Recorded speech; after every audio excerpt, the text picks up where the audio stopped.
It's a good morning from me and these two sleepy buggers who are waiting for the daylight to come and the rains to stop outside so we can go out and have a bit of a walk before the day begins. I'm utilising this bit of carpet rug office space this morning to try and simplify some notes that I've made on this nanomaterial nonsense, folks, that we should be educating our children in now, going forwards into the future, because it's them that's going to need this information, yeah. And re-educate them instead of all this fed education that they're getting through the school, college and university systems, folks. And believe me, if I can get my head around this, a simpleton like me, then anyone can understand this. Someone from 10 years of age upwards, folks. So basically, I've got these notes again here. And what I want to just briefly talk about, I'll keep it as short as possible, is that I don't just talk about these dancing nano and non-nano fibres and this nano crap that we see. I actually show real footage, especially in my torchlight. If you go back on my videos from a few weeks ago, you'll see that I went out with the torchlight with the dogs and captured these dancing, swirling, kung fu kicking materials in the torchlight that appear to take on a life form of their own, folks, because it's a synthetic life form, yeah. So here's a little bit of homework for you. If you type into your search engines, you know, the engines such as Google or whatever, DuckDuckGo, Swisscows, even YouTube, yeah, if you type in NASA, NASA, the space agency, NASA utility fog, and just take a look at what comes up. Take a look at the data that comes up there. And take a look at the patents that come up. And in particular, you can find, I've managed to find and publish a patent, just one of many patents. And you can Google patent number 3300721. And this patent is for a means of communication through a layer of ionized gases. Now we know that they're ionizing and weaponizing the air using these heavy metal materials that we call, or come on, focus your fucking thing, such as chemtrails, yeah. And I've published books on this stuff. You can find this particular book here, yeah, Climate Fake by David Yates. If you type into your search engine lulu.com, yeah, then type Climate Fake David Yates into lulu.com, and this is just one of the 20 odd books that we've published that'll come up, yeah. So there's lots of information in here, especially from the likes of me, Dave Ollie, John Graff, and Dane Wigington from geoengineeringwatch.org. There's a chapter in from him. But take a look at this on this page here, yeah. So the book explains about the weaponizing and ionizing of the air, yeah? And we publish hundreds of patents proving that this system is taking place. All these patents are in the back of the book because they back the book up.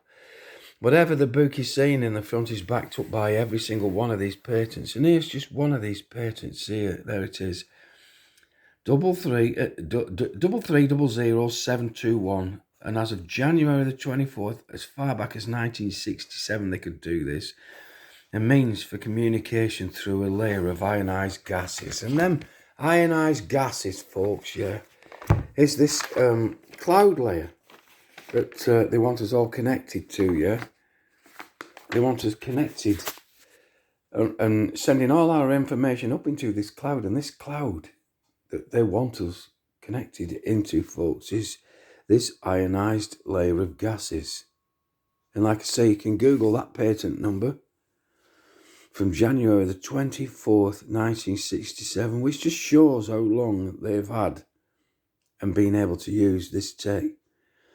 And this utility fog is loaded with nanotech that we can see and that we cannot see, and it is loaded with tech that we know about and tech that we have no idea exists, yeah?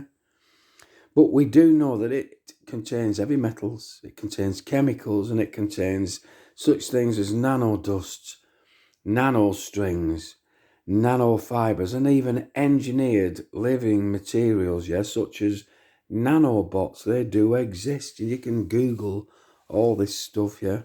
And this fog, in partnership with all this other tech and all the ionized, weaponized shit that they're spraying up in the air and putting in the food, putting in the water, putting into all these injectables, folks, and works in concert with this cloud and all this tracking, tracing tech, all these NextRad systems that are pulsing, sending frequencies here, there, and every, folks, and it's all created. You ready for this? An omnipresence. And this omnipresence is the track, the trace, and the erase system that they can bring in and use as and when it suits. And it's a nefarious agenda and the biggest of all crimes being perpetrated on all life forms, folks. And I can't make it any more simpler than that. You know, I'm doing my best. We're doing our best, despite certain things making life very difficult for me and Debbie at the moment. You know, we are persistent in our due diligence and our duty to not just those of us alive now, but those not even yet born, not even yet thought about, folks. That is our main concern, is a future beyond all this fucking nonsense, this artificial intelligence, which, you know, the pairing of them words is a contradiction in terms, folks. There's, as far as I'm concerned, a simpleton like me, I can see through this bullshit, yeah? All this stuff is programmable, and it's programmable by a humanoid, yeah? And they're creating this weapons system, this military industrial nonsense now, yeah? And if the shit hits the fan, who gets the blame for it all? AI gets the blame for it all. No one human person, yeah? This is how very clever they've protected themselves, folks. So all I'm trying to do now is expose as much of this as possible. We're all part of it. Even Elon Musk, whether he's doing good, whether he's doing bad, whether he's evil, whether he's an angel, whether he's sent from fucking God or the devil or what, yeah? This stuff should not be in existence. We should not be partaking in it. And we certainly shouldn't be welcoming this synthetic future which takes the human into transhuman and then no fucking humans at all. You know, it's just daft. In these stupid beliefs that certain people will be able to live on forever through this fucking weird artificial nonsense, folks. Think about the pairing of them two words, artificial and intelligence, yeah. You know, there's a massive difference between the two. And with that shot and the sound of these heavy rains on a rooftop from me and these two, yeah, for me and these two and all this fucking nonsense I've got to go through, I kid you not.